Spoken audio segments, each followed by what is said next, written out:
В Сочи мерзопакостная дождливая погода. Неохота выходить из дома, поэтому я не в кафе сейчас работаю, а прямо дома. Делаю себе вот этот изумительный, вкусный, теплый коктейль, согревающий. Сам кайфую от продукта. Я его пью каждый день. И предлагаю людям тоже либо узнать о фитлайне, пойти на презентацию, добавиться в чат отзывов, вопросы подзадавать, либо попробовать фитлайн. Это абсолютная гармония, я считаю, идеальная работа, которая высокооплачиваемое хобби. Присмотритесь.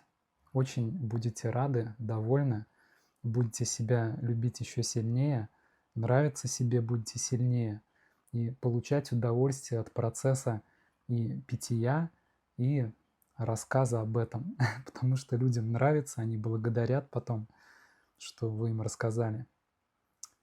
Пишите мне, пишите.